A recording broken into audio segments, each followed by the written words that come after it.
This is R.K. Shukla, ex-faculty of Allen as well as आकाश।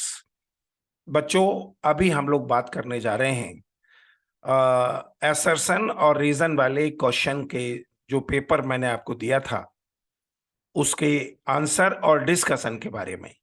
और इसमें मैं आपको ये बताने वाला हूं उसमें मैं आपको ये बताने वाला हूं कि असर्शन और रीजन का 2022 का जो पैटर्न है वो कैसा है और कैसे उसे सॉल्व करना चाहिए और किस तरह से हमें असर्शन और रीजन के क्वेश्चन की प्लानिंग करना चाहिए जिससे क्वेश्चन में गलतियां ना हो और हर हाल में हमारे आंसर सही हो।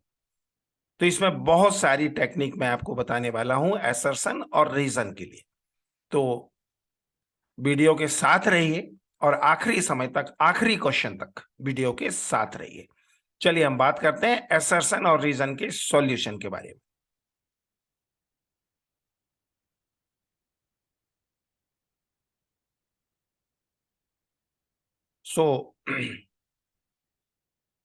चलिए हम लोग बात कर रहे हैं असर्शन और रीजन की सॉल्यूशन के बारे में। And this is R K Shukla at NEET Vinayak YouTube channel. तो सबसे पहले हम बात कर लें नीट 2022 का असर्शन और रीजन का जो पैटर्न रहा है। ट्रेडिशनली जैसा पैटर्न होता है वैसा नीट 2022 में असर्शन और रीजन का नहीं था। और इसमें जो मेन अंतर था वो क्वेश्चन के ऑप्शन में था। देखो इसमें पहला ऑप्शन क्या था, बोथ स्टेट। जो इसमें फर्स्ट ऑप्शन था, अच्छी तरह से याद रखना, इसमें जो फर्स्ट ऑप्शन था वो क्या था, फर्स्ट ऑप्शन था बोथ स्टेटमेंट आर रॉन्ग। ये इसमें पहला स्टेटमेंट था, इस बात को अच्छी तरह से याद रखना है। सेकंड था assertion is correct but reason is wrong. तीसरा था reason is correct and assertion is wrong. और चौथा था both statement are correct. Normally जिस तरह से असर्शन और रीजन आता है उसमें इस तरह के ऑप्शन नहीं होते। तो ये ऑप्शन पहले से बहुत डिफरेंट है, इस बात को याद रखना है। तो चलिए बात करते हैं। पहला question, testis and ovary are primary reproductive organ. बिल्कुल सही स्टेटमेंट है। टेस्टिस और ओवरी को प्राइमरी रिप्रोडक्टिव ऑर्गन माना जाता है क्योंकि इनमें जर्मिनल एपिथेलियम पाया जाता है जिसके चलते ये स्पर्म और ओवम को बनाने की क्षमता रखते हैं। Got it my point. हालांकि ह्यूमन बीइंग के केस में ओवरी का जर्मिनल एपिथेलियम नॉन फंक्शनल होता है। नॉन फंक्शनल से मतलब वो स्टोर हाउस है ओवम प्राइमोर्डिया का, प्राइमरी oocyte का स्टोर हाउस है। लेकिन नॉर्मली जर्मिनल एपिथेलियम टेस्टिस का भी और ओवरी का भी क्या करता है, लाइफ लॉन्ग क्या करता है, स्पर्म और ओवम का फॉर्मेशन करता है। तो इसमें असर्शन और रीजन दोनों करेक्ट हैं। तो क्वेश्चन का आंसर हो जाएगा both is fourth both statement are correct. ठीक है, फिर चलिए हम यहां से आगे बढ़ते हैं और आगे बढ़ने के बाद हम बात करेंगे question number 2। Assertion Sertoli cell are found in testis. बिल्कुल ठीक है, टेस्टिस में सेमेनिफेरस ट्यूब्यूल के अंदर सर्टोली सेल पाई जाती है। Release of sperm from Sertoli cell is called as spermiation. ये भी बिल्कुल सही है। क्यों सही है कि पूरे डेवलपमेंट के बाद स्पर्म सर्टोली सेल से अलग होता है and this incident is called as spermiation. तो इसमें असर्शन और रीजन दोनों सही है। तो क्वेश्चन का आंसर क्या हो जाएगा, फोर्थ। फिर question number 3, interstitial cell are found in seminiferous tubule. ये रॉन्ग स्टेटमेंट है। क्यों रॉन्ग स्टेटमेंट है, क्योंकि इंटरस्टिशियल सेल टेस्टिस में सेमेनिफेरस ट्यूब्यूल के बीच पाई जाती है, in among seminiferous tubule. Space among seminiferous tubule is called as interstitium और इंटरस्टिशियम में सेमेनिफेरस ट्यूब्यूल पाई जाती है, इस बात को याद रखना है। ठीक है, तो ये गलत हो जाएगा। फिर दूसरा, these cell are responsible for aggression of male. ये भी गलत हो जाएगा। नहीं, ये करेक्ट है, ये करेक्ट है। क्यों करेक्ट है, क्योंकि इंटरस्टिशियल सेल हार्मोन टेस्टोस्टेरोन और एड्रिनल एंड्रोजन के सीक्रेशन में पार्टिसिपेट करती है, जो मेल के एग्रेशन का मेन हार्मोन है। तो ये यहां पर करेक्ट हो जाएगा। तो क्वेश्चन का तो इसमें एसर्शन गलत है बट उसका रीजन ठीक है, तो क्वेश्चन का आंसर क्या हो जाएगा? थर्ड। ठीक है, फिर question number 4, clitoris is considered as female penis. Clitoris को फीमेल पेनिस माना जाता है। It contain erectile tissue corpora cavernosa. ये दोनों स्टेटमेंट एकदम करेक्ट हैं। क्लाइटोरिस जो लेबिया माइनोरा के अपर जंक्शन पर पाई जाती है, उसमें कॉर्पोरा कैवर्नोसा पाया जाता है, जिसके चलते उसे फीमेल पेनिस कहा जाता है। ठीक है, फिर question number 5, receptor for oxytocin hormone are found in myometrium of uterus. अब ऑक्सीटोसिन को कहाँ काम करना है? यूटेरस की स्मूथ मसल्स जो कि मायोमेट्रियम या मेसोमेट्रियम में पाई जाती हैं, वहां पर काम करना है। जब वहां पर काम करना है तो निश्चित रूप से इसका रिसेप्टर कहां पाया जाएगा? मायोमेट्रियम की मसल्स में ही पाया जाएगा। तो ये करेक्ट है। फिर this hormone is responsible menstruation period bleeding. Reason एकदम से गलत है। क्यों गलत है? क्योंकि ये हार्मोन क्या करता है?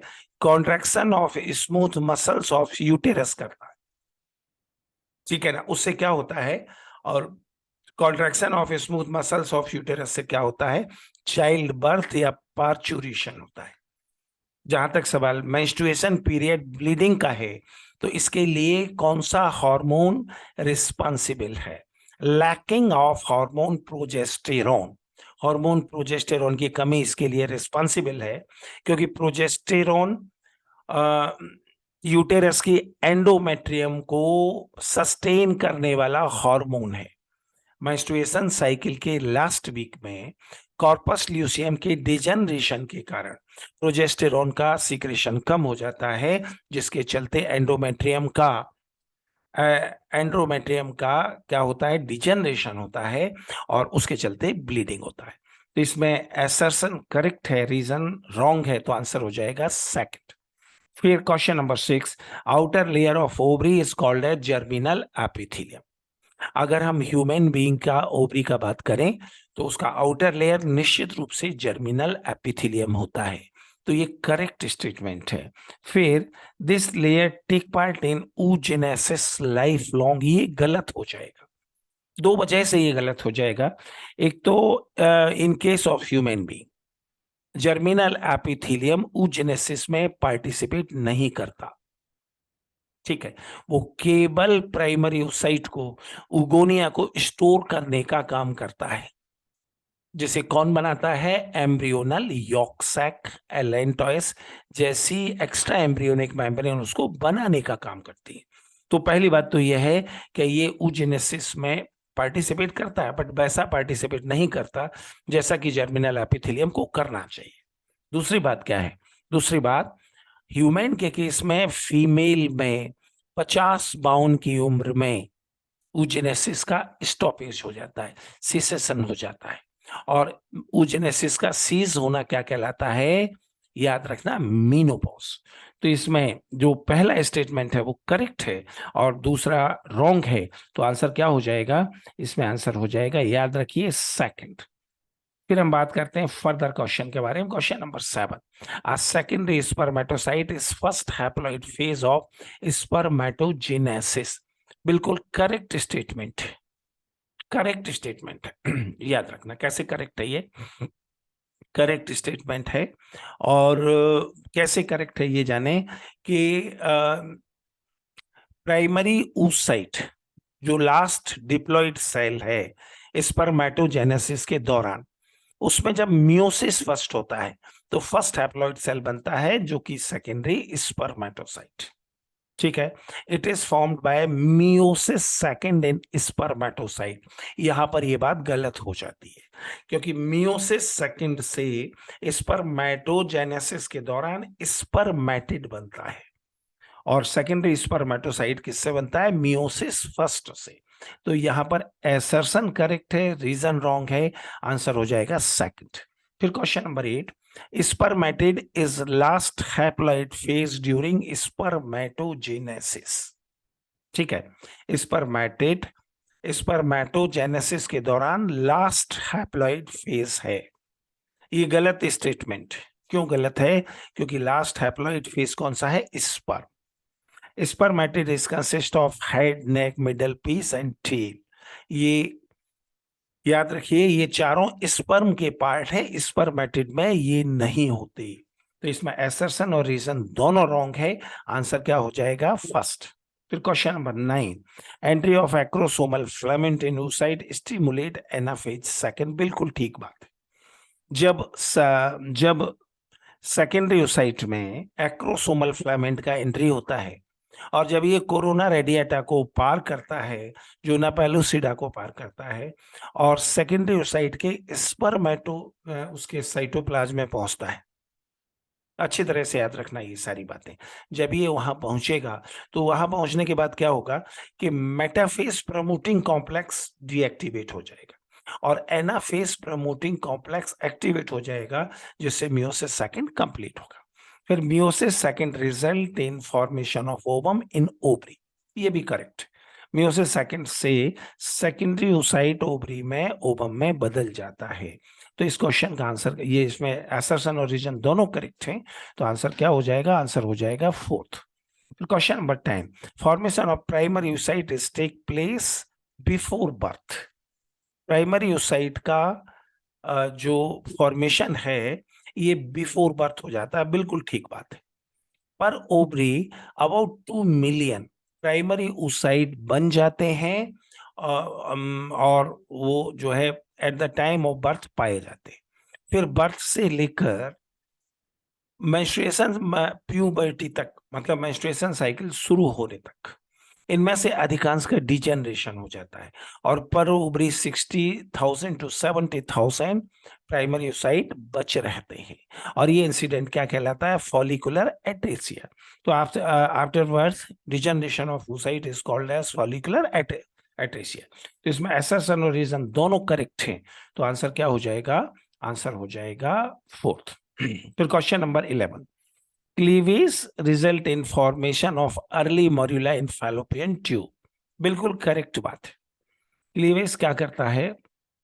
क्लीवेज क्या करता है कि फैलोपियन ट्यूब में 8 सेल मॉड्यूला का फॉर्मेशन करता है।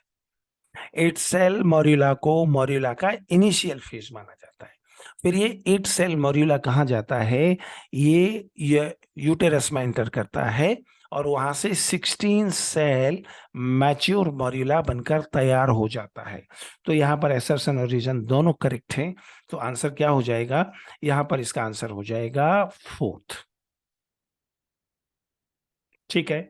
फिर उसके बाद question number 12, implantation take place in blastocyst phase. बिल्कुल करेक्ट बात है। इम्प्लांटेशन किस फेज में होता है? ब्लास्टोसिस्ट फेज में। And true blastula is not found in human being. याद रखना, ट्रू ब्लास्टुला पाइसिस और एम्फीबिया में होता है, राम यानी रेप्टिलिया, एबिस और मैमेलिया में नहीं होता। तो यहां पर ये स्टेटमेंट बिल्कुल करेक्ट है। ठीक है। True blastula is not found in human being, तो दोनों करेक्ट हैं, तो आंसर क्या हो जाएगा? फोर्थ। फिर question number 13, implantation take place in ball of uterus. Implantation कहाँ होता है? यूटेरस की बॉल में होता है। और रीजन क्या? It is necessary for nourishment of a lecithal egg of human. अब implantation take place in ball of uterus, बिल्कुल ठीक है। It is necessary for nourishment of a lecithal egg of human, बिल्कुल ठीक है। क्योंकि इम्प्लांटेशन के बाद ही क्या होगा? इम्प्लांटेशन के, याद रखना, इम्प्लांटेशन के बाद क्या होगा? इम्प्लांटेशन के बाद ही प्लेसेंटा का फॉर्मेशन होगा, जिससे alecithal egg means egg which contain very few quantity of yolk. ठीक है। तो उसका वो उसमें कुल मिलाकर इतना यॉक है जो हफ्ते 10 दिन का काम चला सकता है। उसके बाद इम्प्लांटेशन होना चाहिए और इम्प्लांटेशन होने के बाद एग का फॉर्मेशन होना चाहिए, एग के बाद प्लेसेंटा का फॉर्मेशन होगा। दोनों स्टेटमेंट करेक्ट हैं, तो आंसर हो जाएगा fourth. Question number 14, a lecithal type of egg is found in human being, बिल्कुल ठीक बात है। Absence of yolk is compensated by presence of placenta, दोनों बात ठीक है। यॉक एब्सेंट तो नहीं है बट बहुत ही कम है, तो उसकी कमी को पूरा करने के लिए प्लेसेंटा होगा जो एम्ब्रियोलॉजिकल और फीटल डेवलपमेंट के लिए फूड मटेरियल प्रोवाइड करवाता है। तो एसर्शन और रीजन दोनों करेक्ट है, आंसर हो जाएगा फोर्थ। फिर question number 15, mons pubis is a fatty cushion like structure in female pelvis region. Mons pubis female की कमर वाले रीजन में एक फैटी स्ट्रक्चर होता है, बिल्कुल करेक्ट बात है। Labia majora is extend down from mons and surrounded by labia minora. अब लेबिया माइनोरा मॉन्स से शुरू होता है, मेजोरा मॉन्स से शुरू होता है, बिल्कुल ठीक है। लेकिन लेबिया माइनोरा इसे सराउंड नहीं करता, बल्कि लेबिया माइनोरा को सराउंड करता है। ठीक है, तो इसमें एसर्शन करेक्ट है, रीजन क्या है, रीजन यहां पर गलत है। क्वेश्चन का आंसर क्या हो जाएगा, याद रखिए क्वेश्चन का आंसर हो जाएगा थर्ड। क्वेश्चन का answer sorry second, not third. Assertion correct, reason wrong, answer second. फिर a clitoris lies at the upper junction of two labia majora, एकदम गलत बात है। क्लाइटोरिस लेबिया माइनोरा के अपर साइड पर होता है। It applied for lubrication of vagina during coitus, ये भी गलत है। ये फीमेल पेनिस है जिसमें क्या होता है, इरेक्शन होता है। तो दोनों गलत हैं, आंसर हो जाएगा फर्स्ट। ठीक है, फिर उसके बाद हम बात करें question number 17, each breast is consist of 50 to 20 mammary lobe. प्रत्येक ब्रेस्ट में 15 to 20 मैमेरी लोब होता है, बिल्कुल ठीक बात है। ठीक है, each lobe is consist of cluster of mammary alveolus. ठीक है ना, मेमोरी एल्वेलाई वो स्ट्रक्चर है जो मिल्क फॉर्मेशन करता है, मिल्क सिंथेसिस करता है। ठीक है, प्रोलैक्टिन हार्मोन के इन्फ्लुएंस। तो ये यहां पर दोनों स्टेटमेंट करेक्ट हैं, तो आंसर क्या हो जाएगा, फोर्थ। फिर mitochondria is found at the tail of sperm, गलत बात है। माइटोकॉन्ड्रिया मिडल पीस में होता है, टेल में नहीं होता। ठीक है, middle piece is also responsible for energy production in sperm, बिल्कुल ठीक है। मिडल पीस में चूंकि माइटोकॉन्ड्रिया होता है तो वो क्या करता है, एनर्जी प्रोडक्शन के लिए रिस्पॉन्सिबल होता है। ठीक है, तो यहाँ पे एसर्शन गलत है, रीजन करेक्ट है, आंसर क्या हो जाएगा, थर्ड। ठीक है, फिर question number 19, single ejaculation contain 200 to 300 million sperm with food in semen. ठीक है, सिंगल इजैकुलेशन में 200 to 300 मिलियन स्पर्म होता है, बिल्कुल ठीक है, और उसके साथ में फूड भी होता है। 60% शुड बी नॉर्मल। ठीक है, एंड 40% मस्ट बी बिगरसली मोटाइल। इस 200-300 मिलियन का 60% नॉर्मल होना चाहिए और 40% ऐसा होना चाहिए जिसमें बहुत ज्यादा मूवमेंट हो, ये नेसेसरी कंडीशन है। तो इसमें दोनों स्टेटमेंट करेक्ट है, आंसर हो जाएगा fourth. Question number 20, a semen is consist of seminal plasma only, गलत बात है। सीमेन में सेमाइनल प्लाज्मा के अलावा स्पर्म भी होता है। Only epididymis, vas deferens, seminal vesicle and prostate are responsible for secretion of semen, ये भी गलत बात है क्योंकि इसमें सेमेनिफरस ट्यूब्यूल को छोड़ दिया गया है। ठीक है, फिर question number 21, both the fetal ovary take part in formation of 2 million oogonia, गलत बात है क्योंकि एक ओवरी में 2 मिलियन होते हैं, और दूसरी बात ये कि इनको ओवरी नहीं बनाता, इनको कौन बनाता है, यॉक्सक। ठीक है, फिर रीजन पे जाएंगे, oogonia develop up to primary oocyte, arrest in prophase first at the time of child birth, बिल्कुल ठीक बात। तो इसमें एसर्शन रॉन्ग है, रीजन करेक्ट है, तो आंसर क्या हो जाएगा, इसका आंसर हो जाएगा third. Got it my point. तो याद रखिए ऐसे बहुत सारे क्वेश्चन को हम लोग डिस्कस करने वाले हैं, और इन क्वेश्चन को सॉल्व करने के लिए दो एक टिप मैं आपको देना चाहूंगा। सबसे पहले एसर्शन और रीजन को अलग अलग करें, एक टाइम पर केवल एसर्शन को ध्यान से पढ़ें और ये तय करें ये करेक्ट है या रॉन्ग है। उसके बाद रीजन पर जाएं और रीजन को ध्यान से पढ़ें और ये तय करें कि ये करेक्ट है या रॉन्ग है। ठीक है, दोनों को सेपरेटली स्टडी करना है और फिर दोनों के बारे में अलग अलग हमें क्या करना है, दोनों के बारे में हमें अलग अलग आंसर देना है। Got it my point? तो ये याद रखिए, इस तरह के क्वेश्चन आगे भी आपको मिलते रहेंगे। अगर मेरा नीट विनायक चैनल को अभी तक सब्सक्राइब नहीं किया है तो सब्सक्राइब करें, शेयर करें और अच्छे अच्छे कमेंट करें। हाँ, एक बात और, इसी नाम से हमारा टेलीग्राम चैनल है जिसमें ये तमाम सारा मटेरियल हम लोग अपलोड करते रहते हैं। तो टेलीग्राम चैनल पर जाकर या वीडियो की लिंक में जाकर आपको पीडीएफ भी इन तमाम सारी चीजों का मिल सकता है। Okay, this is R K Shukla at NEET Vinayak YouTube channel. Okay, all the best.